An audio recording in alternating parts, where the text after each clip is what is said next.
Last वाली class में हमने कहाँ तक पढ़ लिया? क्लास नंबर 3 आज हमारी। आराम आराम से समझने की कोशिश करना। यकृत के बारे में, सॉरी, अमाशय के बारे में हमने सब कुछ पढ़ लिया कि अमाशय के अंदर भोजन का पाचन कैसे होगा, कि अमाशय के अंदर अम्ल की क्या भूमिका, HCl है जो अमाशय के अंदर बड़ी मात्रा में HCl पाया जाए, और वो जो HCl है ना, अगर भोजन अगर मैंने कहा था मतलब 3 से 4 घंटे तक भोजन की सुरक्षा करने का काम करेगा HCl। और दूसरा, अगर 3 से 4 दिन तुमने अगर भोजन भी नहीं खाया ना, तो ये जो HCl इसकी दीवारों को उतरना स्टार्ट कर देगा। इसलिए अमाशय ना अपने जो चारों तरफ दीवार की तरफ एक म्यूसिन नाम का पदार्थ क्रिएट कर लेता, ताकि HCl तक अमाशय की सुरक्षा करी जा सके। उसके बाद जो भोजन है ना, वो छोटी आंत के पहले भाग में पहुंचता। एक्चुअली जो छोटी आंत हो ना, उसके 3 भाग हो। जो छोटी आंत हो, देखो ध्यान से अच्छे तरीके से, ऐसा करके भोजन पहुंच जाएगा। ये छोटी आंत स्टार्ट हो चुकी, ये छोटी आंत स्टार्ट हो। छोटी आंत का जो पहला भाग है ना, इस भाग को हम पता क्या बोलते हैं? डियोडेनम। डियोडेनम, ये छोटी आंत का पहला भाग हो। याद रहा ये बात? या छोटी आंत का कौन सा भाग हो? पहला भाग, डियोडेनम। जैसे खाना इस भाग में पहुंचेगा ना, डियोडेनम में। अब तुम सोचते होंगे कि डियोडेनम में क्या होगा। पहली बात में तुम बता दो, डियोडेनम में कोई एंजाइम ही नहीं होता। अब जहाँ एंजाइम नहीं होने का और जहाँ जल नहीं होने का, वहाँ भोजन का पाचन नहीं होने का। इसका मतलब छोटी आंत का जो पहला भाग होगा ना, डियोडेनम। दूसरे भाग का नाम, इसका जो बीच वाला भाग हो ना, इसे जेजुनम बोलते हैं। जेजुनम, जो जेजुनम, इसके अंदर इसे अलग से पढ़ेंगे। जो सबसे लास्ट भाग हो, जो सबसे महत्वपूर्ण भाग हो, समझ ये बात, उसे बोलते हैं इलियम। इलियम, ये इलियम सबसे महत्वपूर्ण भाग यही हो। भोजन जब तुम खाओगे ना, सबसे लास्ट वाले भाग इलियम में पहुंच जाएगा। जब तक उसका पाचन नहीं होना, जब तक वो इलियम में नहीं पहुंचनेगा।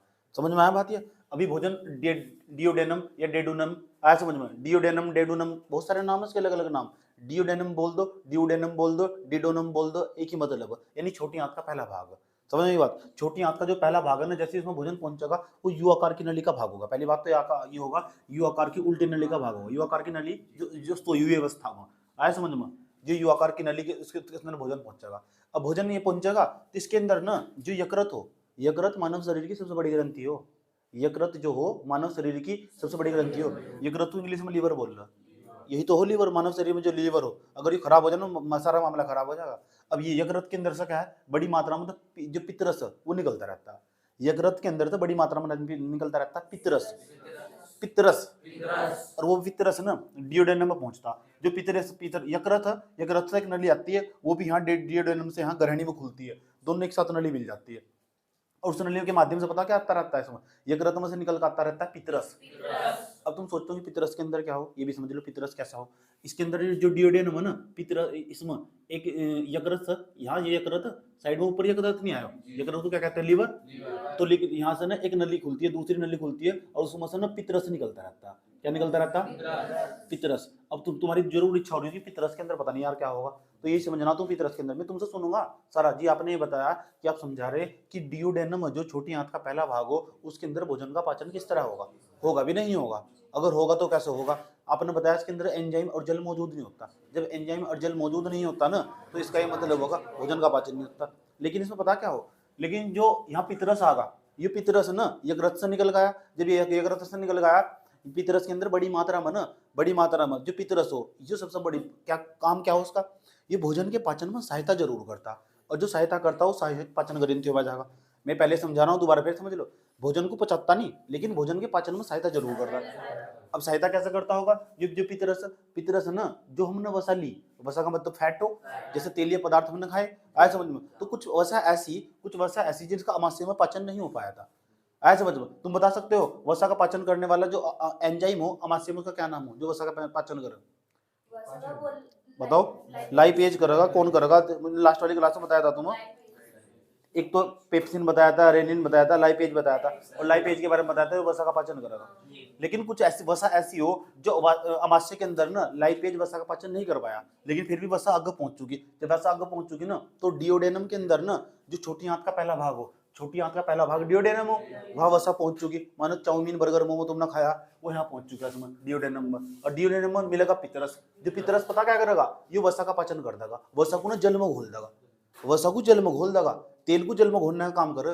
जब तेल जल में घुल जाना, इसी क्रिया को हम बोलते हैं पाइसीकरण। ऐसा तो तेल जल में घुलता नहीं, लेकिन पित्तरस ऐसा रस हो जो वसा हो, वसा का मतलब चिकने पदार्थ होंगे, वसा का मतलब जो तेलीय पदार्थों तो बने हुए पदार्थ होंगे, ठीक, तेलीय पदार्थों तो बने हुए जो भोजन होंगे, और ये पितरस क्या करेगा, जो भी हमने वसा तो बने हुए पदार्थ खाए जिसके अंदर फैट बड़ी मात्रा में, चिकनाई वाले पदार्थ हमने खाए, उसे ना जल में घोलने का काम करेगा। उससे क्या होगा, भोजन को ना अग पचाने में सहायता हो जाएगी, अग फिर नीचे चला जाएगा वो। समझ में आया बात? ये क्या होगा दोबारा? तो जो पितरस होगा ना, पितरस क्या करेगा, जो वसा ना, वसा वसा वसा को किस में घोलना है, जल में, वसा को जल में घोलने का काम करेगा, जल में घुलनशील बना देगा, घुलनशील समझ गए, यानी जल में घोलने का काम करेगा। इतनी बात बताओ, समझ में आई नहीं? अब मैं तुमसे एक आसान भाषा में एक ही बात पूछता हूँ, जब वसा का पाचन यहाँ नहीं हो पाया अमाशय के अंदर, कुछ ऐसी वसा हमने खाई उसका पाचन अमाशय के अंदर नहीं हो पाया, लाइपेज अपना काम नहीं कर पाया, लाइपेज पता लग गया ना क्या हो, लाइपेज एक प्रकार का एंजाइम हो जो अमाशय के अंदर पाया जा, जो वसा का पाचन करता। लेकिन कुछ वसा ऐसी थी उसका पाचन वहां नहीं हो पाया, कुछ चाउमीन ऐसी थी यहाँ चली गई, आया समझ में? चाउमीन समझ गए, कुछ बर्गर था ऐसा, उसमें फैटी तो बड़ी मात्रा में, और जैसे वो डियोडेनम में पहुंचेगा ना तो इसकी मुलाकात होगी पितरस से। और जो पितरस है ना, पितरस के अंदर बड़ी पितरस एक ऐसा ही रस हो, वो ना जल को तेल में घोल देगा, तेल को जल में घोल देगा, और जब तेल जल में घुल जाए ना, यह क्रिया कहलाती है पाइसीकरण। तो एक जो क्रिया होगी, जो जल वसा में घुल जाएगा, तो इसी क्रिया को बोलते हैं पाइसीकरण। पाइसीकरण। अगर कोई तुमसे पूछने लगा पाइसीकरण क्या हो, जब तेल हो ना, जब तेल जल में घुल जाता है या वसा तेल जल में घुल जाती है, इसी क्रिया को हम पाइसीकरण बोलते हैं। बताओ बात समझ में नहीं? कोई दिक्कत नहीं तक पाइसीकरण भी समझ में आया? अगर आसान भाषा में पूछा जा कि छोटी आंत का जो पहला भाग हो, क्या उसमें भोजन का पाचन होगा? छोटी आंत का जो पहला भाग हो, डियोडेनम, उसमें भोजन का पाचन होगा? पूछा क्यों नहीं होता? क्योंकि जो पितरस वहां था ना, यकृत के पास, तो वहां यकृत के पास तो इस डियोडेनम के अंदर ना पितरस आता रहता, और जो पितरस हो ना उसके अंदर एंजाइम नहीं होता, ना जल होता। जब एंजाइम नहीं है ना जल है, लेकिन है क्या, पितरस। पितरस क्या करेगा, जो जल है ना, वसा को कहे में घोल देगा, जल में घोल देगा। इतनी बात बताओ, समझ नहीं? लेकिन बताओ, भोजन का भले ही पाचन नहीं हुआ, लेकिन पितरस न या डियोडेनम वाले भाग में भोजन की तो सहायता तो हो ही गई, जो क्योंकि तेल जल में नहीं घुल रहा था, जल में घुल कर क्या होगा, पचाने में फिर आसान नहीं होगी नीचे, तो भोजन फिर नीचे चला जाएगा जेजुनम वाले भाग में। इतनी बात बता दो कि समझ में आई नहीं आई? अगर तुमसे पूछा जाए कि डियोडेनम वाले भाग में भोजन का पाचन हो, तो आपका आंसर यस होगा, नो होगा? नो होगा। क्यों? क्योंकि वहां बड़ी मात्रा में केवल पितरस पाया जाएगा। अब पितरस एक ऐसा रस हो जो जल को तेल में घोलता, जल को वसा में घोलता। वसा का मतलब समझेंगे ना, जो फैटी वाले पदार्थ हो। समझ में आने बात? यार जब मोमो खाई तुमने, किसी ने मोमो खाई, अरे मोमो का पाचन यहाँ नहीं हो पाया, और मोमो सिरक के यहाँ चली आई, आया समझ में? जैसे मोमो सरक के यहाँ चली गई, उसकी मुलाकात किस तरह, कौन से रस? अब पितरस ऐसा रस हो, उसमें चिकनाई तो होगी मोमो जरूर, आया समझ में? जब चिकनाई होगी तो क्या में घुल जाएगी, जल में, और जब जल में घुल जाएगी तो फिर उस जल ऐसी चीज हो, वो धीरे धीरे सबको घुलाने का काम करता और उसे बारीक करने का काम करता, और फिर धीरे धीरे ये चला जाएगा जेजुनम में। अब जेजुनम में देखते हैं क्या होगा। इतनी बात बता दो, समझ में आई नहीं है? मैं अगर तुमसे पूछना चाहूँ डेडुनम के अंदर भोजन का पाचन किस तरह होगा, बता दोगे? पक्की बात है? पेपर में तो बहुत आसान क्वेश्चन आगा, मानव पाचन तंत्र का चित्र आगा, थोड़ा सा इसके बारे में लिख लो, थोड़ा सा इसके बारे में एक लाइन, एक दो लाइन इसके बारे में लिख दो, एक दो लाइन इसके बारे में, खेल खत्म। पेपर में तो बहुत आसान आगा, लेकिन अगर जो कंपटीशन हो ना 10वीं क्लास के बाद या 12वीं क्लास के बाद जो कंपटीशन हो, उसमें सारे सवाल आगे, जब तुम्हें मेरी याद आ गई कि भाई जी ने सही टाइम पर सही तरीके से पढ़ा जाता, इसलिए मैं थोड़ा लॉन्ग तरीके से पढ़ाऊँ। समझ आई बात है? किताबों में नहीं है, किताबों से बाहर निकलना पड़ा। समझ में आया? इतनी बात बता दो कि डियोडेनम के अंदर भोजन का पाचन किस तरह होगा, बता दोगे क्या? कि डियोडेनम के अंदर भोजन का पाचन होगा, नहीं होगा? होने का ही नहीं भोजन का पाचन, क्योंकि एंजाइम ग्रासनली में भोजन का पाचन नहीं होता, कहीं होगा अमाशय में हो, अमाशय में एंजाइम भी हो, जल भी मौजूद हो बड़ी मात्रा में। वो कौन कौन से एंजाइम हो, सब बता रखा है, तुम पढ़ना पड़ेगा। कोई काम हो, हाँ भोजन का पाचन हो, आए कार्बोहाइड्रेट का पाचन हो, लेकिन प्रोटीन का वसा का पाचन वहां भी नहीं होता। बात समझ में आया बात? अब आया कौन सा भाग, जेजुनम। इतनी बात बता दो, समझ में आया नहीं है? ठीक, चलो एक काम करो, इसे हल्का सा नोट करो, इससे भी हो तो नॉलेज मिले ना, इसे नोट करो। अब हम थोड़ा डियोडेनम तो पहले, जेजुनम से पहले तो जानने, तो पहले समझ लेंगे हम। यहाँ एक ग्रंथि पाई जाए यकृत के पास, यकृत के पास एक ग्रंथि पाई जाए, उसका नाम हो अग्नाशय ग्रंथि। पान के पत्ते की जैसे संरचना हो उसकी, हल्की हल्की पीले कलर की पाई जाए, आया समझ में? पीले कलर की संरचना अगम पड़ेगी इसके बारे में, उससे निकलता रहता है अग्नाशय रस। जो अग्नाशय रस होगा ना, सुन लो ध्यान लगा, नोट्स में सब लिखा हुआ, ये अग्नाशय रस होगा, अग्नाशय रस। इस अग्नाशय रस की खास बात ये होगी, अग्नाशय जो रस होगा, मैंने कहा इसके अंदर बड़ी मात्रा में एंजाइम पाया जाता, और कौन कौन सा एंजाइम पाया जाता, उन एंजाइम का नाम पेपर में कई बार पूछा गया। अगर एंजाइम होगा तो भोजन का पाचन पक्का होगा, क्योंकि एंजाइम का काम ही भोजन को सरल तो जो जटिल भोजन हो ना, जो उसे छोटे छोटे भागों में तोड़ने का काम वो ये करता है एंजाइम। समझ में आई बात है। तो देखते हैं यहाँ कौन कौन सा एंजाइम पाया जाता है, तो जान पता लगा। तो क्या क्या बताया मैंने कहा यहाँ जो यकृत होगा ना, यकृत के पास एक ग्रंथि पाई जाएगी, उस अग्नाशय ग्रंथि बोलते हैं। अग्नाशय ग्रंथि तो अग्नाशय रस निकलता रहता है, और अग्नाशय रस के अंदर ना बड़ी मात्रा में एंजाइम मौजूद हो। कौन कौन सा एंजाइम मौजूद हो नाम लिखने जा रहा हूँ, वही पेपर में पूछा जा कि कौन कौन सा एंजाइम और कौन सा एंजाइम किसका पाचन करता है। वसा का पाचन कौन करेगा, प्रोटीन का पाचन कौन करेगा, अम्ल का पाचन कौन करेगा, समझे। तो 3 एंजाइम का नाम तुम्हें बता रहा हूँ, आया समझ में। ट्रिप्सिलिन, देखो अग्नाशय जो रस होगा ना उसमें एक एंजाइम पाया जाएगा ट्रिप्सिलिन। ट्रिप्सिलिन, हाँ अब तुम सोच रहे होंगे एंजाइम काम क्या करेगा। तो इस जो ट्रिप्सिलिन एंजाइम होगा ना, इसका काम होगा जो प्रोटीन है ना, प्रोटीन के पाचन में सहायता करेगा। मान लो तुमने अंडा खाया, अंडे के अंदर बड़ी मात्रा में प्रोटीन हो, मछली खाई उसके अंदर भी बड़ी मात्रा में प्रोटीन हो, दाल खाई तुमने, सोयाबीन खाई, इनके अंदर बड़ी मात्रा में प्रोटीन हो। अगर प्रोटीन का पाचन करना हो, प्रोटीन का पाचन तो यहाँ भी हो रहा था, जो प्रोटीन का पाचन यहाँ हो रहा था, लेकिन कुछ प्रोटीन ऐसा उसका पाचन वहां नहीं हो पाया। लेकिन ये जैसे ही प्रोटीन आगे पहुंचेगा ना, तो फिर अग्नाशय रस के अंदर ना उससे मुलाकात होगी। अग्नाशय रस के अंदर ना जो ट्रिप्सिलिन वो बैठा हुआ होगा और वो प्रोटीन का पाचन कर देगा। आया समझ में। तो ट्रिप्सिलिन का काम क्या क्या हो, प्रोटीन का पाचन करना, प्रोटीन का पाचन करना। इतनी बात बताओ समझ में नहीं, ठीक हो दिक्कत यहाँ तक। ट्रिप्सिलिन का काम, ट्रिप्सिलिन कहाँ मिलेगा, अग्नाशय रस में। अग्नाशय रस कहाँ से निकलेगा, अग्नाशय ग्रंथि से। अग्नाशय ग्रंथि कैसी संरचना हो, ऐसी संरचना हो पान के पत्ते की जैसी संरचना हो। ऐसे समझ में, तुम दिखा भी सकता हूँ, देखो मेरे पास इसका चित्र भी है, देखो ऐसे संरचना हो उसकी, समझ में, पीले कलर की हुआ, समझ में आया बात। है यकृत के पास ही पाएगा, कोई दिक्कत नहीं आया तक, समझ में आ रहा। तो कौन सा एंजाइम पढ़ाया अभी, ट्रिप्सिलिन। जो ट्रिप्सिलिन हो ना, ट्रिप्सिलिन बड़ी मात्रा में किसका, प्रोटीन का पाचन करता है। एक और मेरे पास एंजाइम का नाम उभर कर रहा, उसका नाम है इमाइलेज। हाँ इमाइलेज, जो इमाइलेज होगा ना, ये पता किसका पाचन करता होगा, ये तो प्रोटीन का पाचन कर दिया, ये पाचन करता होगा कार्बोहाइड्रेट का। कुछ कार्बोहाइड्रेट ऐसा था उसका पाचन मुंह गुहिका में नहीं हो पाया, आया समझ में, आमाशय में नहीं हो पाया, तो पता क्या करेगा यहाँ से, जो अग्नाशय रस के अंदर इमाइलेज मिलेगा, वो कार्बोहाइड्रेट का पाचन करेगा। कार्बोहाइड्रेट का, कार्बोहाइड्रेट, तो कार्बोहाइड्रेट का पाचन करेगा। आया समझ में, पता लग चुका का पाचन।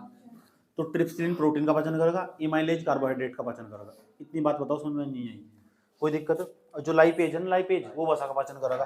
लाइपेज मैंने तो पहले बता रखा है मैंने तुम, लाइपेज, यहाँ लाइपेज ही पाए जा, लाइपेज वसा का पाचन करेगा, वसा का। कोई दिक्कत यहाँ तक। तो अगर अग्नाशय रस के बारे में समझ में आया, दोबारा फिर समझ लो। अग्नाशय रस ना, अग्नाशय ग्रंथि तो निकलता रहेगा।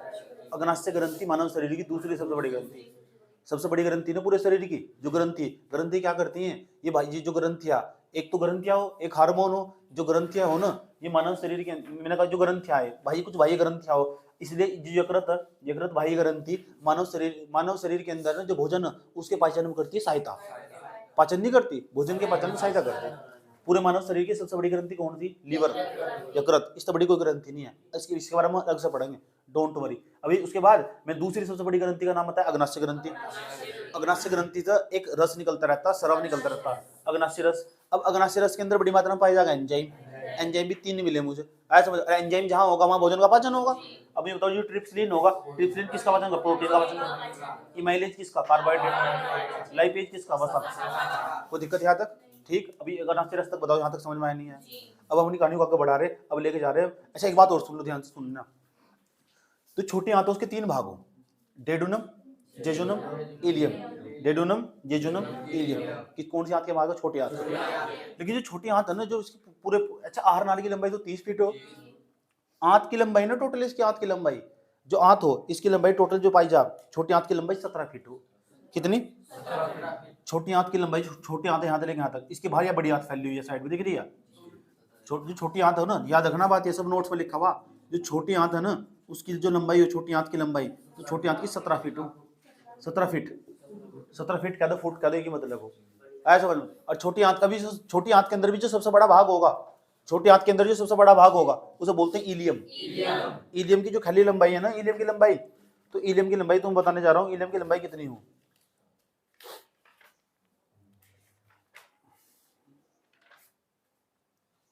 6.5 फीट। कितनी, 6.5 फीट। लेकिन इतनी बात याद है, छोटी आंत की लंबाई सबसे ज्यादा हो, और जो बड़ी आंत की लंबाई है, बड़ी आंत या चारों तरफ फैली हुई है, इसकी लंबाई 5 से 6 फीट। बड़ी आंत की लंबाई, बड़ी आंत की लंबाई, जो बड़ी आंत है ना, इसकी जो लंबाई हो कितनी हो, 5 से लेकर 6 फीट। आया समझ में। ये छोटी छोटी परीक्षाओं में सवाल पूछ रहे हो कि बड़ी आंत की लंबाई छोटी आंत की लंबाई कितनी हो, छोटी आंत की लंबाई सबसे ज्यादा हो, और छोटी आंत में भी अगर पूछा ना तो इलियम वाले भाग की सब लंबाई सबसे ज्यादा होगी।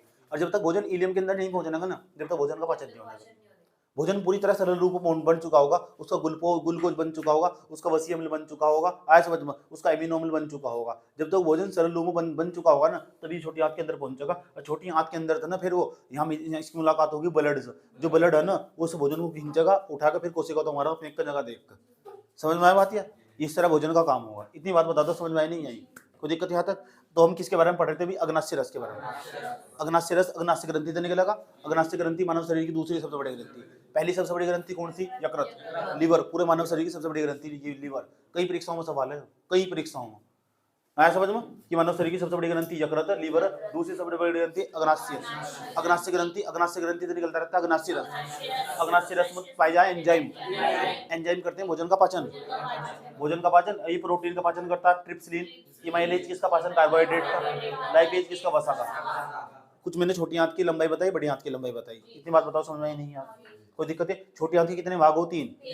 छोटी आंत का भी जो सबसे बड़ा भाग हो, जो बहुत ऐसा करके अंठेले का फैला हुआ, ऐसा करके फैला हुआ, ऐसे सोच लो ना तुम 17 फीट ये कमरा पार कर जाएगा। छोटी आंत की लंबाई इससे ज्यादा हो, एक कमरा और इसके ऊपर, ऐसा एक कमरा, इसके ऊपर एक किचन बना दिए, रसोई, इतनी लंबाई होगी इसकी छोटी आंत की लंबाई। ऐसा करके लेकिन अंठे देगा तुम्हारे पेट में फैली हुई है, ऐसा करके।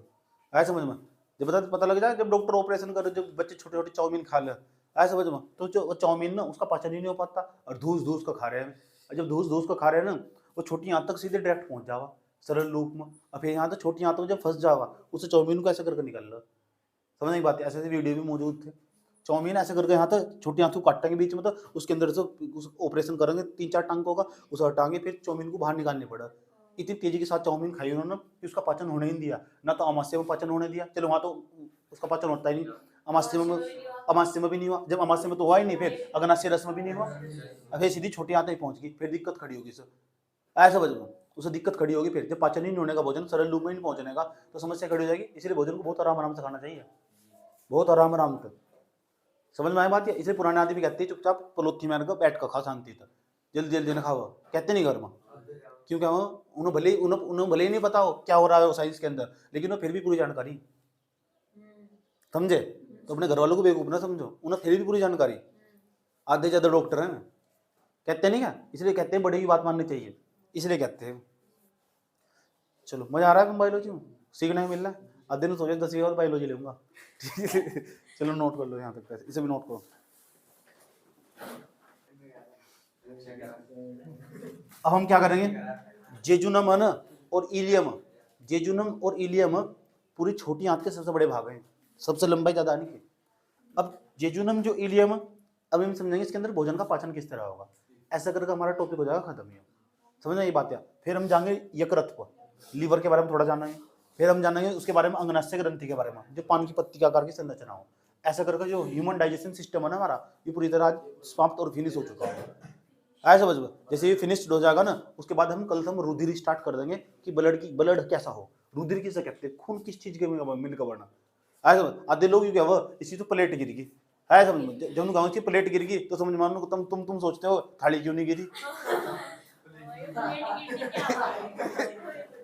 आधे बच्चे ने की प्लेट गिर गई तो तुम्हारे दिमाग में परेशान हुआ इसी थाली क्यों नहीं गिरी।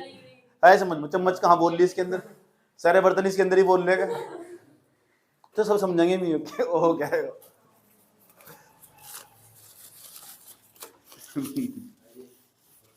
हाँ क्या होगा, असर आ गया। तो जेजुनम इलियम है ना, जो जेजुनम इलियम, इसके अंदर भी वसा, इसके अंदर भी पाचन हो भोजन का। ऐसा समझो, ऐसा नहीं है क्योंकि देखो डेडुनम के अंदर तो पाचन होने का नहीं, क्योंकि वहां एंजाइम ही नहीं है।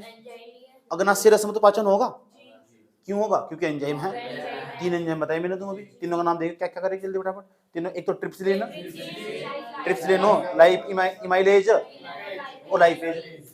अब हम समझेंगे जेजुनम तथा इलियम में भोजन का पाचन। जेजुनम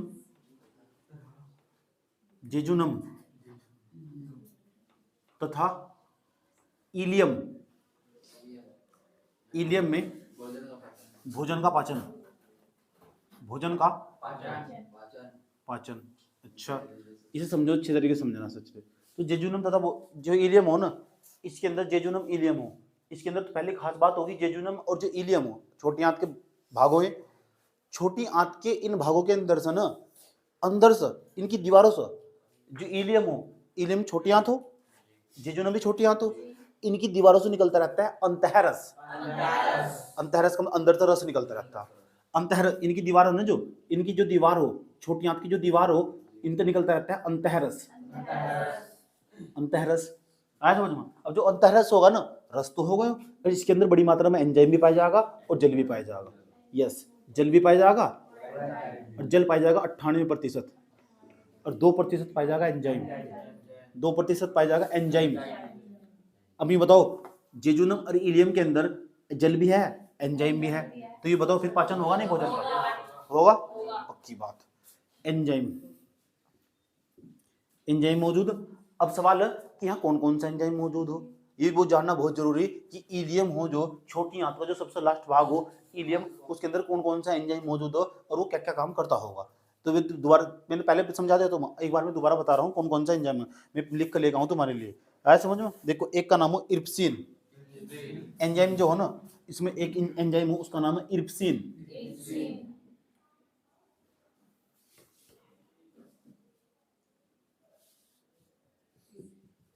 ये इरिप्सिन, जो इरिप्सिन होगा ना, हाँ ध्यान से सुनना, इरिप्सिन ये प्रोटीन का पाचन करता होगा। किसका? जो प्रोटीन का। ये बताओ, जो प्रोटीन हो, जो जटिल भाग हो, जटिल भाग हो, इसका जो सरलतम रूप हो ना, उसका नाम हो एमिनो अम्ल। इसका ये इरिप्सिन पता क्या करेगा? छोटी आंत के अंदर पाया जाएगा, प्रोटीन आया, जो प्रोटीन जिसका पाचन अमाशय में भी नहीं हो पाया, जिसका पाचन यहाँ भी नहीं हो पाया, अगले भाग में यहाँ अग्राशय रस में भी नहीं हो पाया, कुछ प्रोटीन ऐसे बच जाते हैं लेकिन फिर छोटी आंत तक पहुंच जाते हैं। जैसे छोटी आंत तक पहुंच के उनकी मुलाकात इरिप्सिन तो होगी, जैसे इरिप्सिन तो होगी ना, वो प्रोटीन का एमिनो अम्ल बना देगा। और जो प्रोटीन हो वो जटिल भोजन हो, हमारी शरीर की कोशिकाएं प्रोटीन को ग्रहण करती, प्रोटीन का जो सबसे सरलतम रूप हो उसका नाम एमिनो अम्ल। एमिनो अम्ल, एमिनो, ये बहुत सरल हो, बहुत बारीक हो, इस अपने शरीर की कोशिकाएं पसंद करती है, इसे ग्रहण करना पसंद करती है। प्रोटीन एक प्रकार का जटिल अणु हो, हमारे शरीर को कोशिकाएं ग्रहण नहीं कर सकती। ऐसा समझ में थोड़ा, ये तुमने अंडा खाया, अंडा ही तुम्हारे हाथ मुझे लगा इस तरह, ऐसा नहीं होने का ना, समझना ही बात है। जब तक तो सरल रूप नहीं टूटने का हो, तो बताओ क्या होगा? जब तो सरल रूप नहीं टूटने का हो, सरल रूप टूट कैसे तोड़ोगे? कितनी लंबी प्रक्रिया है, तुम तो बस भोजन खाकर बैठ गए, ऐसे समझ में। नीचे क्या क्या जुगाड़ चल रहा हो, देखो कितना कहते हैं खतरनाक जुगाड़ चल रहा है बेचारा। तो जो इरिप्सिन हो ना, इरिप्सिन का काम हो प्रोटीन को एमिनो अम्ल बनाने का काम करता, यानी समझ में आया बात है, प्रोटीन का पाचन करता होगा इरिप्सिन। और इरिप्सिन पाया जाएगा छोटी आंत के अंदर। छोटी आंत का भी कौन सा भाग? जेजुनम तथा इलियम के अंदर पाया जाएगा। तो जेजुनम और इलियम के अंदर भोजन का पाचन होगा, डेडुनम के अंदर भोजन का पाचन नहीं होने का। एंजाइम ही नहीं है, नजल है, यहाँ मौजूद है। क्या है कर रखी, दम आ गया तुझे? अब जो लाइपेज है, लाइपेज देखो क्या करेगा, लाइपेज ये तो वसा का पाचन करे, कुछ ऐसी चाउमीन खा ही ली, लास्ट में जाकर जेजुनम में पहुंच ही गई, वाह, यहाँ लाइपेज यहाँ भी बैठा रहा। तो जो लाइपेज होगा ना, उनका आ जा चाउमीन, उससे अभी चाउमीन ऊपर खाते जा रहे, बेचारा लाइपेज ही फैल हो गया, लाइपेज ही फैल कर दिया। फिर यहाँ छोटी आंत में पहुंच जाएगी चाउमीन, वो दिक्कत खड़ी कर देगी, जम जाएगी। ऐसे चिकने पदार्थ क्या है यहाँ साइड में ना, इनकी दीवारों में जो हम छोटी आंत उसकी साइड में ना जमना स्टार्ट हो जा। इसीलिए घर में हमारे मेंबर जी बताते हैं ज्यादा चिकनाई नहीं खानी चाहिए। जैसे सर्दियों में दवा डालटा घी पहन रहे हैं और इनकी दीवारों पर जाकर चिपक जाएगा, छोटी आंत का भाग बंद कर देगा, डेडुनम जेजुनम तक यहाँ बंद कर देगा, और खाना छोटी आंत में नहीं पहुंचने का। और जब तक खाना छोटी आंत में नहीं पहुंचने का ना, ये समझो समस्या खड़ी हो जाएगी कई प्रकार की, समझ में आए बात है। उसके पाचन नहीं होने का भोजन, उसके बाद वो क्या हो, उसके अंदर बीमारी बढ़नी स्टार्ट हो जाएगी, वो बीमारी बढ़नी स्टार्ट हो जाएगी, समस्या खड़ी हो जाएगी उसके लिए 3-4 दिन बाद। अगर जो खाना खा रहे हैं ना तुम, ये यहाँ तक पहुंचना जरूरी हो। इसलिए कुछ लोग ऐसे हो, पता क्या कर रहे, डॉक्टर सीधा इनके मुंह में नली लगा देगा या नाक मुंह को नली लगा देगा, यहाँ को निकालते हुए इसे सीधा ना इस भाग में पहुंचा देगा, लास्ट में जाकर यहाँ तक छोटी आंत तक। जब दिक्कत खड़ी हो, अगर यहाँ इस ग्रास नली में कोई दिक्कत भी हो, तो सीधा भोजन यही जाएगा, उस नली में डाल लो तुम, दाल का पानी डाला आराम से गया। तुमने देखा भी होगा बहुत सारे पेशेंट ऐसे हो जिनको नली लगी हुई हो, ऐसे समझ में, खाने की नली लगी हुई हो, उसमें डाल लो खाना, फिर सीधा ही पहुंच जाओ छोटी आंत में। समझ में आई बात है, छोटी आंत पूरी में नहीं पहुंचाने का, लगभग यहाँ तक, इस तक, इतने एरिया में यहाँ तक लाकर छोड़ देगा अग्नाशय के बाद, क्योंकि यहाँ इसके बीच में जो प्रक्रिया होगी ना, दिक्कत ही नहीं होने की। या ऐसा करता है यहाँ तक लाकर यहाँ अमाशय में चले जाएगा, अमाशय फिर आगे खुद काम करेगा अपना। अब से तो काम कर ही रहा, छोटी नली जब डॉक्टर नली लगावा ना उसे लाके यहाँ छोड़ देगा, इस भाग में लाके तक छोड़ देगा, समझ गए। करना था तुम्हें पूरा का पूरा। लाइपेज क्या करेगा, वसा का पाचन करेगा। वसा क्या बना देगा, वसीय अम्ल, वसीय, अच्छा ये क्या बोला हो, वसीय अम्ल वसा, ये क्या हो, ये वसा, मैंने कहा जो वसा हो ये तो जो जटिल भोजन हो, और जो वसीय अम्ल हो ना, जो वसीय अम्ल हो ये सरल भोजन। हमारे शरीर कोशिकाएं सरल भोजन पसंद करती हैं, आए समझ में। ठीक, एक और मिलेगा यहाँ से, बहुत सारे यहाँ बहुत सारे मिलेंगे तुम्हें, बहुत सारे एंजाइम छोटी आंत के अंदर, उसका नाम होगा सुक्रोज, सुक्रेज, वो सुक्रोज, सुक्रोज को ग्लूकोज अम्ल देगा, सुक्रेज होगा, सुक्रेज, सुक्का नहीं है, सुक्रेज, सुक्रेज, ये क्या करेगा, सुक्रोज को ग्लूकोज अम्ल देगा, सुक्रोज क्या बना देगा, ग्लूकोज, ग्लूकोज बना देगा। जब तक ग्लूकोज नहीं बनने का तब तक कोशिश गारंटी करनी, क्यों जी, एक माल्टेज, और ये माल्टोज को बदल देगा ग्लूकोज में, एक लैक्टेज, और ये लैक्टोज को बदल देगा ग्लूकोज में। तो बहुत सारे पाए जा, सारे का नाम लिखने की जरूरत भी नहीं है, बता दिया मैंने, तुम जो मैंने लिखवा दिया तुम कि कौन कौन से एंजाइम पाए जाए यहाँ से, कि छोटी आंत के अंदर भोजन का पाचन होगा, एंजाइम मिलेंगे वहां से, रिप्सिन प्रोटीन को, जो रिप्सिन होगा वो प्रोटीन को अमीनो में बदल देगा, जो लाइपेज होगा वो वसा को वसीय में बदल देगा, और जो है ना सुक्रेज, सुक्रोज को सुक्रोज में बदल देगा, माल्टेज माल्टोज को ग्लूकोज में बदल देगा, लैक्टोज जो लैक्टेज होगा वो लैक्टोज को ग्लूकोज में बदल देगा। बहुत सारे एंजाइम पाए जाए छोटी आंत में भी, बात समझ में आई। ऐसा करके भोजन हमारा पच जाएगा। फिर आगा बड़ी आंत, बड़ी आंत में भोजन का पाचन नहीं होता, ये बड़ी आंत। अच्छा छोटी आंत को छोटी आंत क्यों कह रहे, छोटी आंत को छोटी आंत इसलिए कह रहे इसकी चौड़ाई कम हो, आया समझ में। छोटी आंत को छोटी आंत इसलिए कहते हैं, नहीं तो बड़ी आंत होनी चाहिए।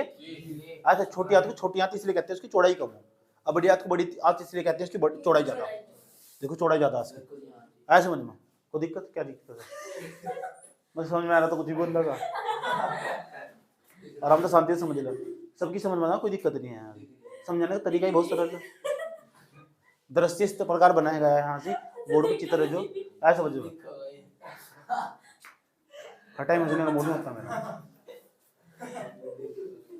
समझा, कोई दिक्कत यहाँ तक। तो छोटी आंत के अंदर जो जेजुनम इलियम हो उसके अंदर भोजन का पाचन होगा, एंजाइम भी पाया जाएगा, जल भी पाया जाएगा, उसके अंदर दीवार तो अंतःरस से निकलेगा, जब अंतःरस निकलेगा उसकी दीवार तो 98% के आसपास जल होगा उसमें, और 2% एंजाइम पाए जाएंगे। खास एंजाइम बता दिए, जैसे इरिप्सिन होगा, प्रोटीन का पाचन करेगा, इतना भी सब प्रोटीन का पाचन करेगा, या प्रोटीन को अमीनो में बदल देगा, जो लाइपेज होगा वसा को एक वसीय में बदल देगा, सुक्रेज सुक्रोज को ग्लूकोज में बदल देगा। इतनी बात बता दो, समझ में नहीं है।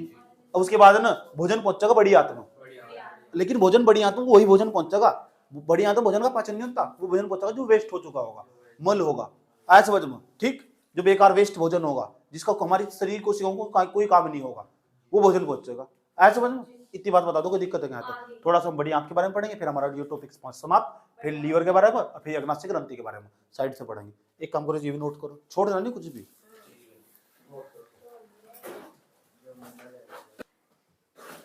चला जाओ, और 2-4 दिन की बात है यार, फिर मजा लीजिए ऊपर बैठ के। अब बड़ी आंत समझ लो, बड़ी आंत की खास बात समझो। ये जो बड़ी आंत है ना, बड़ी आंत की लंबाई लगभग 5 से लेकर 6 फीट के आसपास हो। पहले बड़ी आंत की जो लंबाई हो, ये जो आंत का आहार नाल का सबसे बड़ा भाग, सबसे लास्ट भाग यही है। पहली खास बात है बड़ी आंत की, आहार नाल का सबसे बड़ा लास्ट भाग यही है। 5 से लेकर 6 फीट के आसपास इसकी लंबाई है। ये 6 फीट का हो, इतनी बड़ी आंत। ठीक, ऐसा करके फैली हुई है बड़ी आंत। एक कम लगाएगा, तेरी हाइट थोड़ा ही है, खींच रखा है जबरदस्त।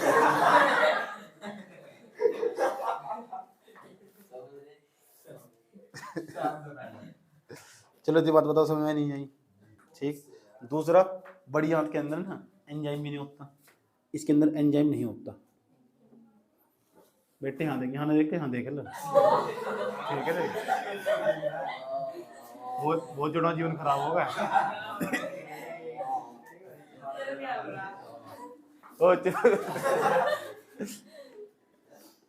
एंजाइम नहीं, जब 10वीं पास कर लगा नंबर मिला, ठीक है, घबराने की जरूरत नहीं है। ठीक, तेरे नाम लिया क्या अपने भी कुछ भी? चल चुप हो जा। 5 से लेकर 6 फीट के आसपास इसकी लंबाई होगी, ये बड़ी हाथ होगी। एंजाइम है ही नहीं, तो एंजाइम नहीं तो फिर पाचन भी नहीं है, पाचन भी नहीं। समझ पाए बात यार? ये लैंग्वेज बढ़िया, शॉर्टकट लैंग्वेज। रामायण लिखने तो बढ़िया। इतनी बात बताओ, समझ में नहीं आई?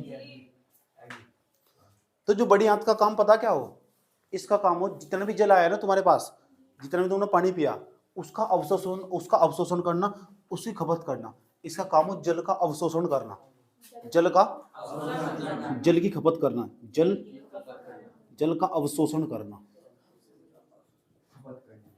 कौन सा शोषण? किसका? जल का।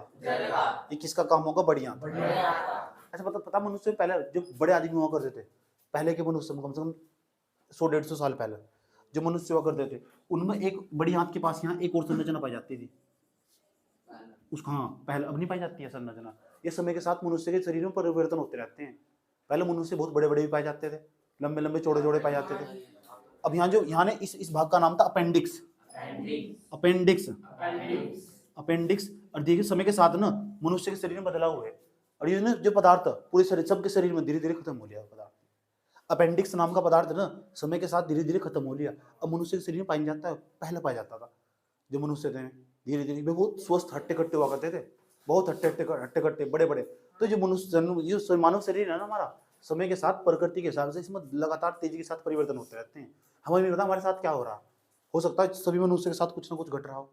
समझ बात? तुमने देखा तो यहाँ जो सभी मनुष्यों की हाइट इतनी पाई जाएगी, ज्यादा इससे ज्यादा तो नहीं है कोई भी पूरी पृथ्वी पर लगभग। पहले मनुष्य 8-8, 10-10 फीट पाए जाते थे, 20-20 फीट भी पाए जाते, 10-10, 15-15 फीट पाए जाते हैं।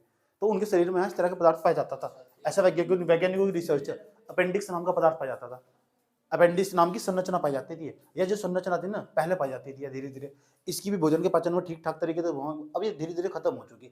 मेरे अंदर भी नहीं है, तुम्हारे अंदर भी नहीं होगी, चाहे तुम फाड़ कर देख लेना अपना। समझ में बात? ऑपरेशन करवाओगे नहीं अपना, कुछ ना कुछ होगा। तो ऐसा मान लो किसी की आंख खराब होगी, ऐसा हो तो आंख खराब होगी तो चेक कर लेना अपेंडिक्स है नहीं है, नहीं मैंने कुछ भी नहीं काम कर रहा था। ऐसा समझ में, जैसा मैं बताया तुम्हें, कुछ ऐसी संरचना शरीर के अंदर, ऐसे कुछ अंग भी हो, आंतरिक अंदर के अंदर ऐसे अंग भी हो, धीरे धीरे समय के साथ बदलते रहते हैं, खत्म हो जाते हैं और धीरे धीरे समाप्ति की ओर समाप्त हो चुके। हो सकता है आने वाले भविष्य में तुम्हारा एक कान खत्म हो जाए, कुछ भी हो सकता। हो सकता 2 दीदी यहाँ निकल जाए, कुछ भी हो सकता। तो तू तो पता नहीं क्या करेगी। तू तो पता नहीं यहाँ कहाँ निकल लगी। समझो किले ने खतरनाक करा। इतनी बात बताओ, समझ में नहीं आई? कोई दिक्कत यहाँ तक? इस तरह करके पूरा का पूरा मानव पाचन तंत्र हुआ खत्म। अब हम पढ़ेंगे लीवर के बारे में, और लीवर के बाद हम पढ़ेंगे, हाँ बड़ी आंत खत्म होगी तो नहीं, बड़ी आंत के बारे में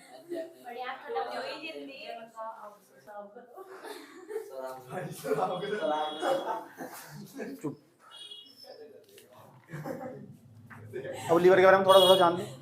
पहली बात, जो लीवर हो ना, तुम क्या सोचे जो लीवर होगा, जो हमारा लीवर है, कितना वजन होगा मनुष्य का? जो सही मनुष्य, हट्टा कट्टा मनुष्य मेरे जैसा ठीक ठाक फिट, तेरे जैसा नहीं कुपोषण का शिकार नहीं। 23 किलो वजन उसमें, 1 से लेकर 2 किलो के आसपास वजन हो, जो स्वस्थ मनुष्य हो। पहली बात तो उसका जो वजन हो ना, यकृत का नहीं, पहला पॉइंट ये हो, यह मानव शरीर की सबसे बड़ी ग्रंथि, ये सबसे पहला पॉइंट। यह मानव शरीर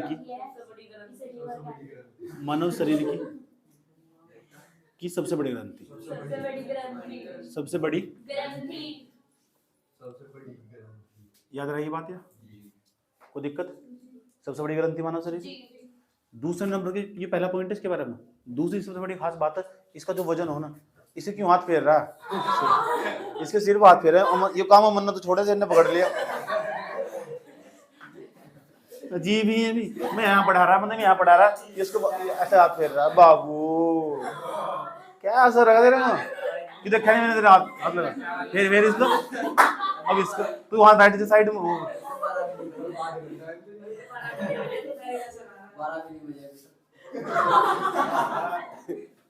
1 से लेकर 2 किलोग्राम के आसपास इसमें वजन हो, ठीक। इसकी जो लंबाई हो, 1 से लेकर 2 किलो, 1 किलो भी हो सके, 2 किलो भी हो सके, 1 से लेकर 2 किलो, 1.5 भी हो सके, 3 भी हो सके होगा। जो जो ओरिजिनल पीस हो ना, ओरिजिनल पीस समझते हो, हट्टा कट्टा तेरे जैसा देख, मुंह में दांत नहीं, पेट में हाथ नहीं।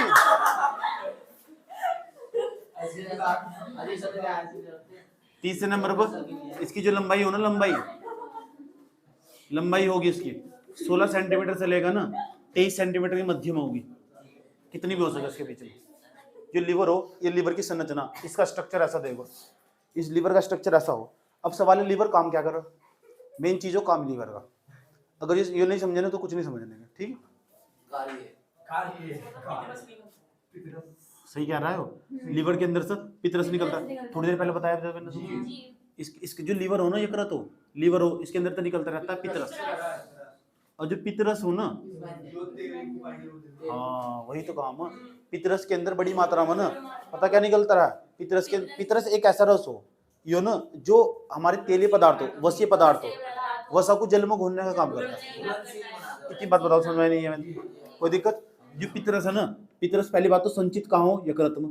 पितरस है ना, इसका काम यकृत का काम हो, ये जो इसके अंदर ना पितरस से निकलता रहता है। ये पितरस है ना जो वसा को जल में घुलनशील बना देता है, वसा को जल में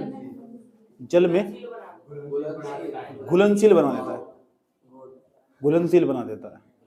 पहले समझा चुके थोड़ी देर पहले, कोई दिक्कत नहीं है। अब दूसरे नंबर पर क्या खास बात होगी, जो अम्लीय भोजन होगा ना, कुछ भोजन ऐसा हो जो बहुत एसिड वाला हो जा, खट्टा पदार्थ का जो भोजन हो, जो ज्यादा खट्टा होगा तो अम्लीय ही होगा। लेकिन भोजन को ना अक्षारीय बनाने का काम कर रहा है, क्योंकि ज्यादा खट्टा जो भोजन हो ना, जितना भी तुम खाए तो वो तुम्हें नुकसान पहुंचा सके। ज्यादा खट्टा खाना भी नुकसान पहुंचा दे, जैसे आधे देखे खटाई पिए समोसा खाते नहीं, आए समझ में तो नुकसान पहुंचा देगा। मेरे साथ ना बोल पढ़ ला। दूसरे नंबर पर पता क्या काम कर रहा है, यकृत नहीं, यकृत जो ना अम्लीय भोजन को क्षारीय बनाने का काम कर रहा है। क्षारीय भोजन ठीक ठाक अच्छा मानना जा, शरीर को नुकसान नहीं पहुंचाता। बात समझ में आई बात, जो क्षारीय भोजन हो तो इसका काम हो, दूसरा काम हो इसका यह है ना मतलब लीवर, ठीक है, इसका पहला कार्य था। दूसरे नंबर पर इसके अंदर ना जो यकृत है, ये हमारा क्या है यकृत, और यकृत का क्या करेगा, अम्लीय भोजन को क्षारीय बनाने का काम करेगा। अम्लीय भोजन को क्षारीय बनाएगा, बना दे क्षारीय। इतनी बात बताओ, समझ में नहीं आई कोई दिक्कत।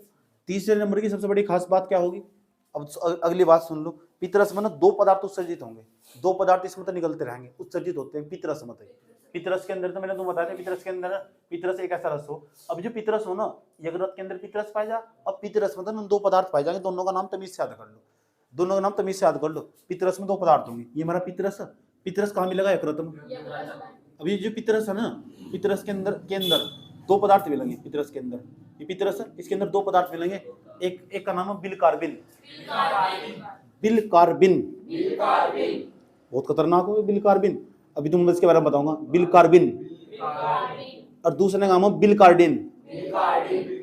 बिलकार्डिन तो कितने पदार्थ होंगे, ये पता क्या करेंगे, इतने खतरनाक होंगे जो हमने ना, जो हमारे शरीर के अंदर ब्लड दौड़ रहा, पूरे शरीर में कहीं से भी हाथ काट लो तुम खून निकलना स्टार्ट हो जाएगा, उस खून का पानी ना बना उस रोकते हैं। कितना महत्वपूर्ण काम है इनका, तो इनका तो धन्यवाद बोलना चाहिए तुम्हें। तो जो बिलकार्बिन है ना और जो बिलकार्डिन है, ये दो ऐसे पदार्थ यकृत के अंदर पितरस में पाए जाएं। ये ना हमारे शरीर का अंदर जो वो रक्त को पानी बनने से रोकते हैं। अगर इन दोनों पदार्थों की शरीर के अंदर कमी हो जा तो व्यक्ति को पीलिया नामक रोग हो जा।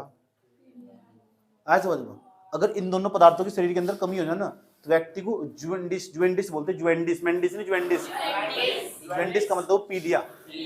तो पीलिया नामक रोग इन दो पदार्थों की कमी के कारण हो, बिलकार्बिन और बिलकार्डिन। अब बिलकार्बिन और बिलकार्डिन है ना, ये दोनों पितरस में पाए जा, पितरस। इसलिए जो व्यक्ति है ना, जो पीलिया नमक व्यक्ति है, इसे सलाह दी जाती है कि वे ना हमेशा जो मीठेपन है उनका कम ही उपयोग करें, ज्यादा मीठे पदार्थों का बहुत ही मात्रा में उपयोग करें। समझ में आया बात ये। तो बिलकार्बिन और जो बिलकार्डिन है, ये दोनों पदार्थ पितरस के अंदर पाए जाएंगे, पितरस पाया जाएगा यकृत के अंदर, और इनकी दोनों की अगर कमी हुई तो व्यक्ति को पीलिया नामक रोग हो जाएगा। यस, अच्छा, दोनों पदार्थों का काम पता लग चुका। ये दोनों जो पदार्थ होंगे, ये जो पदार्थ हैं, ऐसा समझो। अब इन पदार्थ का जो काम होगा, पदार्थ का देखो कार्य क्या होगा, इन पदार्थ का जो कार्य होगा ना, इन पदार्थों का काम होगा कि जो हो ये जो रक्त है ना, रक्त को पानी बनने से रोकता है। ऐसा समझ में, जो रक्त को पानी में बदलने से रोकते हैं। बदलने से रोकते हैं। इतनी बात बता दो, समझ में नहीं आई है? कोई दिक्कत यहाँ तक? ठीक। जो पितरस, पितरस के अंदर ना दो पदार्थ पाए जाएंगे, बिलकार्बिन बिलकार्बिन। ये दो पदार्थ होंगे। इन दोनों पदार्थों का काम ये होगा कि रक्त को ना पानी बनने। अगर इन दोनों पदार्थों की शरीर में कमी हुई, अगर यदि इनकी कमी हुई, यदि इन पदार्थों की कमी हुई, इन पदार्थों की कमी हुई, अगर कमी हुई तो कौन सा रोग होगा? तो पीलिया नामक रोग होगा। पीलिया नामक रोग हो जाएगा। इतनी बात बताओ, समझ में आई नहीं? कोई दिक्कत किसी बच्चे के यहाँ? अभी यकृत के बारे में जितनी बातें बताई समझ में आई क्या? पहले नंबर पर यकृत मानव शरीर की सबसे बड़ी ग्रंथि, 1 से लेकर 2 किलो के वजन आसपास हो, लंबाई इतनी से इतनी हो, कार्य हो उसका, इसके अंदर जो पितरस पाए जा, जो पितरस हो वो वसा को जल में घुलनशील बनाता। दूसरा काम होगा, यकृत न अम्लीय भोजन को क्षारीय बनाने का काम करता। पितरस के अंदर न दो का पदार्थ पाए जाएंगे, बिलकार्बिन बिलकार्बिन, ये रक्त को जल में बदलने से रोकते हैं। अगर इन दोनों पदार्थों की शरीर में कमी हो जा, पीलिया नामक रोग। इतनी बात बता दो, समझ में आई? बता दो यकृत के बारे में इतनी बातें। कोई भी कहीं बता, चौराहे पर खड़े होकर बता दोगे? ठीक है, उतारो। वही आया समझ में, और कुछ नहीं आया समझ में। अगली खास बात, इसका दूसरा कार्य, कितने कार्य निकलवाए? 2-3 निकलवा दिए। तीसरा कार्य बेबी, तीसरा कार्य देखो, यकृत का तीसरा काम बहुत इंपॉर्टेंट काम है। क्या तो सुना आराम से प्यार के साथ। एक प्रोटीन हो हिपेरिन नाम का, याद रखना, कई परीक्षाओं में पूछा गया। हिपेरिन हिपेरिन हिपेरिन हिपेरिन नामक प्रोटीन हो, ये प्रोटीन हो। इस प्रोटीन का निर्माण भी यकृत के भीतर ही हो। अब तुम जानते हो कि इसका काम क्या हो। अब इसका काम ध्यान से सुन लेना अच्छे तरीके से, क्या काम हो उसका। ये प्रोटीन, इस प्रोटीन का निर्माण भी ना यकृत के भीतर ही हो। हिपेरिन नामक प्रोटीन ये भी यकृत के अंदर ही पाया जा। इसका निर्माण वही बनता होगा। इसका काम हो जो रुधिर हो ना, रुधिर आया समझ, रुधिर ताकि वहिकाओं में जहाँ नसों को रुधिर कहाँ को जाएगा, नसों को, ताकि नस के अंदर ना रुधिर ना जम, उसका काम हो हिपेरिन का। हिपेरिन एक प्रोटीन हो, और ऐसा प्रोटीन ना यकृत के अंदर ही पैदा हो। आया समझो? अब देखो कितनी महत्वपूर्ण चीज है। अगर तुम्हारे शरीर में कहीं ब्लड जम गया ना, तो उस शरीर का हिस्सा खराब हो जाएगा। रुकना नहीं चाहिए, रक्त का प्रवाह लगातार होता रहना चाहिए। आया समझ में? तो रक्त का प्रवाह लगातार होता रहे ना, इसमें मदद करता कौन? हिपेरिन। और हिपेरिन क्या है? प्रोटीन। और इस प्रोटीन का निर्माण कहाँ हो? यकृत में। पता लगा कितना महत्वपूर्ण काम है यकृत का। बेटे यकृत को, लीवर को हल्के में लिया जा सकता। ऐसा हल्के में लेवल क्या, 1 किलो वजन है उसमें, हल्का भी थोड़ा का थोड़ा ही हो। समझ में आई बात है? 1 किलो के आसपास वजन है उसमें। और जो जिसका 1 किलो तो कम वजन है, उसका सिस्टम खराब है, मामला गड़बड़ है उसका। समझ में आया बात है? डंटर है क्या? डॉक्टर के पास जाओ, सब बता देगा तुझे, सारा चेकअप हो। नीचे जब शरीर की एमआरआई हो ना, एमआरआई हो, तो चाहे तो तू उसका इस वाले हिस्से का पूरा का चेकअप करवा ले, या पूरे शरीर का करवा, तो सब चीज आ जाओ उसमें। तेरे कहाँ सिस्टम में कहाँ कमी है, कहाँ कमी, सब बताइए। बात समझ में आई? इतनी बताओ। रुधिर है ना, रुधिर को जमने से बचाता है, जमने से। क्या लेके आए जगत में, क्या लेके जाएगा, 2 दिन की जिंदगी है। एक प्रोथाम्बिन, एक फाइब्रिनोजन। 2 प्रोटीन का नाम और बता रहा हूँ, प्रोथाम्बिन और फाइब्रिनोजन। नाम लिखना हूँ, प्रोथाम्बिन, अग कामने वाले हैं। प्रोथाम्बिन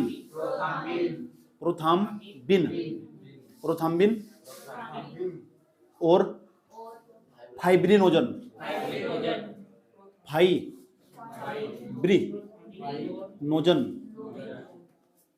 तो प्रोथाम्बिन और फाइब्रिनोजन है ना, इन प्रोटीन का निर्माण भी हुई है। ये 2 प्रोटीन, इन प्रोटीन का निर्माण भी यकृत के अंदर ही हो।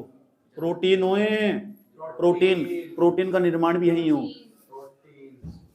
याद रहेगी बात? या कहाँ होगा? यकृत के अंदर। कितने पॉइंट हो गए? 4।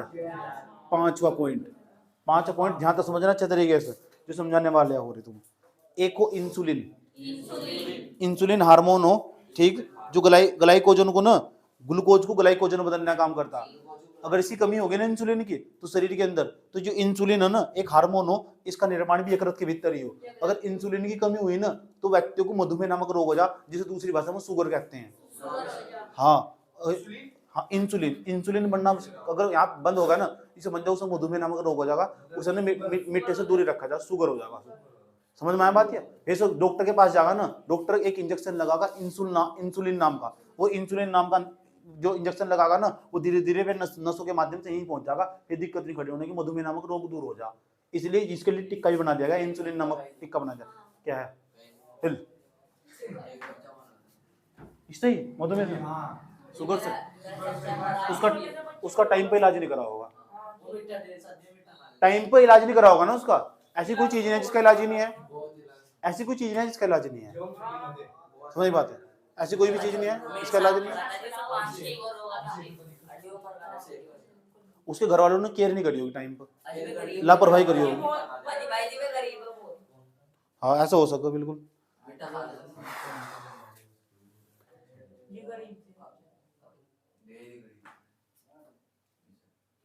तो एक हो इंसुलिन हार्मोन,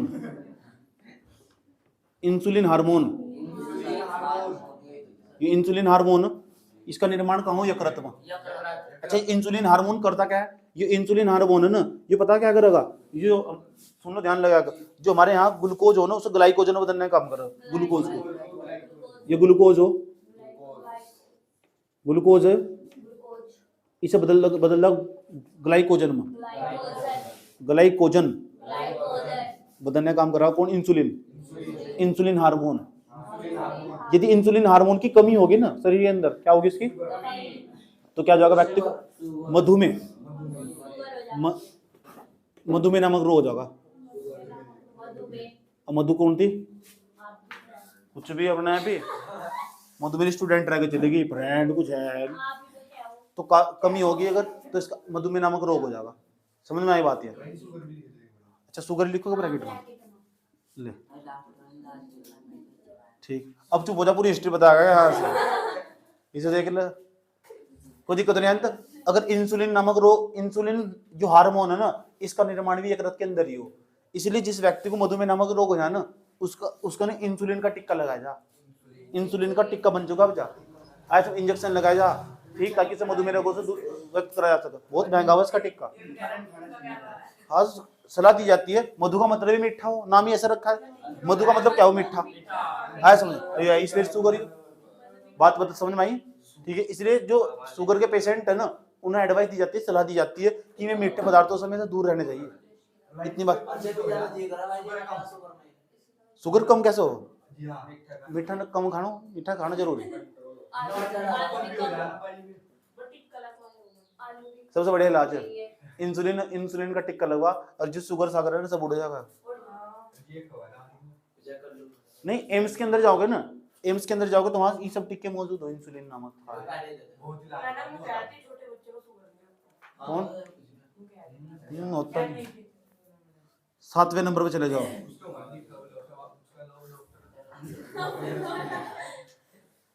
तो इतनी बात बताओ, समझ में नहीं है? इंसुलिन हार्मोन, भाई चुप हो जाओ, ये इंसुलिन हार्मोन, इसका निर्माण भी तो यकृत में ही हो।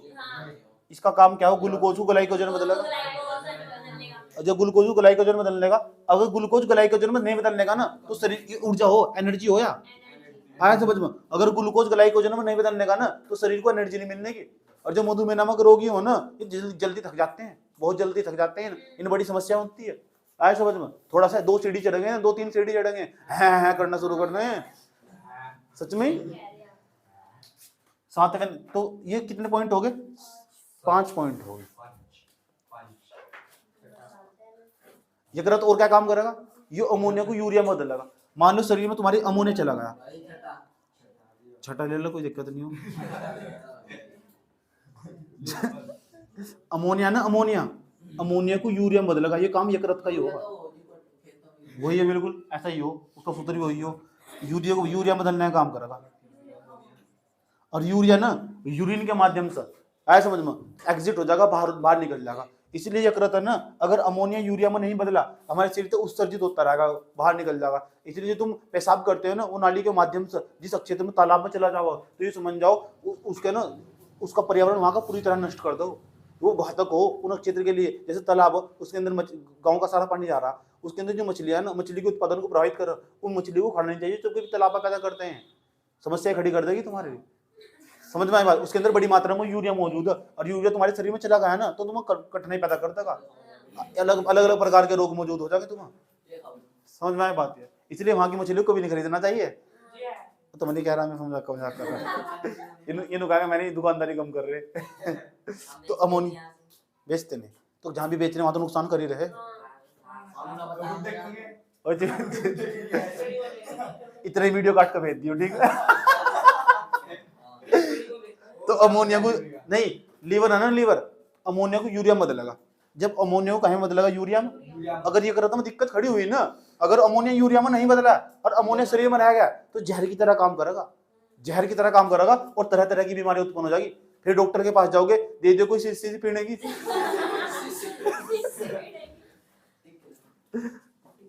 8 यकृत के काम पता लग गया? कितने बताओ, इतने सारे काम है यकृत। अब बताओ, कंफ्यूज हो जाओ ना, 6 तारीख को पता नहीं क्या होता, 7 को पता नहीं क्या होता, भूलते रहा। दूसरे नंबर को, जो व्यक्ति अपनी माता के अंदर हो, व्यक्ति कहाँ बच्चे ही हो,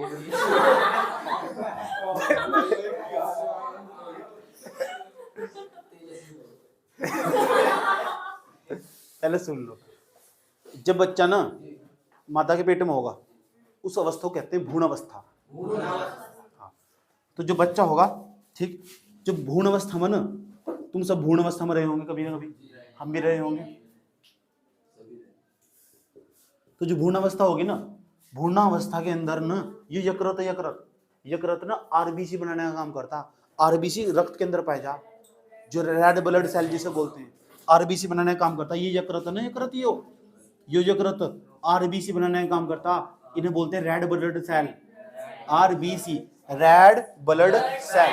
कोशिकाएं हो, लाल रक्त कोशिकाएं,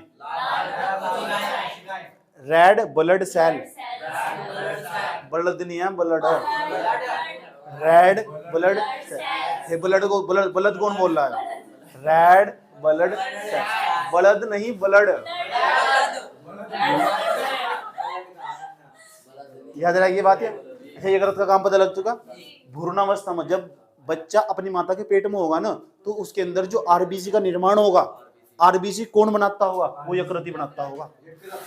ये सारे सवाल जो मैं बता रहा हूँ ना, सारे सवाल आने वाले टाइम में पेपर में पूछे जाएंगे तुमसे, कि जब माता के पेट में बच्चा हो, भ्रूणावस्था में हो, तो आरबीसी का निर्माण कहाँ हो? आरबीसी का निर्माण हो यकृत में। यकृत ही काम करना स्टार्ट कर दे। समझ में आया बात? ये कितने पॉइंट हो गए? 7। नोट करो। क्या लेके आए जगत, चलो जाओ देख लो, सुन लो। जो अग्नाशय ग्रंथि, ये पत्तीनुमा संरचना उस टाइप की, ऐसी संरचना पाई जाए, इस टाइप की। कलर पता कैसा हो उसका? पीला, पीले कलर की संरचना हो।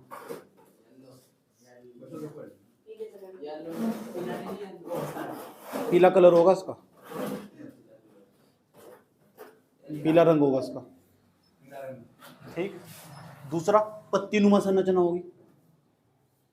कैसी? पत्तीनुमा संरचना होगी। दूसरे नंबर की क्या खास बात होगी इसकी? ध्यान से सुन लेना अच्छे तरीके तक। इसके अंदर ना हार्मोन और एंजाइम दोनों का श्रवण करती है, दोनों बाहर निकलते हैं इसका। दोनों हार्मोन और एंजाइम दोनों का स्राव करती है, निकालती है, बाहर निकालती है। स्राव, हार्मोन और एंजाइम दोनों का श्रावण होगा। बात समझ में आई? क्या हो? अग्नाशय पता लग चुका। और अग्नाशय खास बात है, यह मानव शरीर की दूसरी सबसे बड़ी ग्रंथि। पहली सबसे बड़ी ग्रंथि कौन सी? यकृत। और दूसरी सबसे बड़ी ग्रंथि कौन सी? लीवर, मतलब अग्नाशय। दूसरी सबसे बड़ी ग्रंथि, दूसरी सबसे बड़ी ग्रंथि। इतनी बात बताओ, समझ में नहीं आई? अग्नाशय के बारे में समझ में आया? मानव शरीर की दूसरी सबसे बड़ी ग्रंथि। और दूसरी अगली खास बात, पीला रंग होगा इसका, पत्तीनुमा संरचना होगी, हार्मोन और एंजाइम दोनों से निकलते होंगे, दोनों का स्राव इससे होता रहता होगा। इतनी बात बताओ, समझ में नहीं है? कोई दिक्कत यहाँ तक? इन क्योंकि इसकी खोज ना लैंगर हैंस ने करी थी, इसलिए इसे लैंगर हैंस, देखो नाम क्या है, लैंगर हैंस, भैंस नहीं है, हैंस, हैंस की द्वीपिकाएं भी कहते हैं, द्वीपिकाएं, द्वीपिकाएं, उसने इसकी खोज करी थी। लैंगर हैंस की द्वीपिकाएं, लैंगर हैंस की, दोबारा फिर समझ रहे उसके बारे में। अग्नाशय ग्रंथि के बारे में कितनी बात याद रखनी तुम। जो अग्नाशय ग्रंथि है ना, मानव शरीर की दूसरी सबसे बड़ी ग्रंथि, रंग इसका पीला हो, पत्ती की जैसी संरचना हो, हार्मोन एंजाइम दोनों का श्रवण करती हो। लैंगर हैंस ने इसकी खोज करी थी, इसलिए लैंगर हैंस की द्वीपिकाएं भी इन्हें कहते हैं। इतनी बात बताओ, समझ में नहीं है? नोट्स में इससे ज्यादा लिखा हुआ, इससे ज्यादा भी लिख सकते हो तुम, आया समझ में? इसमें 3 प्रकार की कोशिकाएं पाई जा, इसके अंदर ना जो अग्नाशय, इसके अंदर 3 प्रकार की कोशिकाएं पाई जा। नंबर फर्स्ट अल्फा कोशिका, अल्फा कोशिका, एक पाई जा बीटा कोशिका, बीटा कोशिका, अल्फा कोशिका, बीटा कोशिका और गामा कोशिका। याद रहेगी बात? या कितनी कोशिका पाई जा? 3। किसके भीतर पाई जा? अग्नाशय ग्रंथि के। अग्नाशय ग्रंथि के अंदर कितनी कोई प्रकार की कोशिका पाई जा? 3। अल्फा कोशिका, बीटा कोशिका, गामा कोशिका। यामा नहीं है, गामा हो। क्या यामा लिख रहा है? नींद ये वाई है ना, वाई, उसका डंडा नीचे खींच दिया, इसका नाम है गामा। तो कितने प्रकार की कोशिका पाई जा? 3। कोई दिक्कत यहाँ तक? इतनी बात बताओ, कोई दिक्कत है क्या? चलो इसे भी नोट करो, अग्नाशय ग्रंथि के बारे में।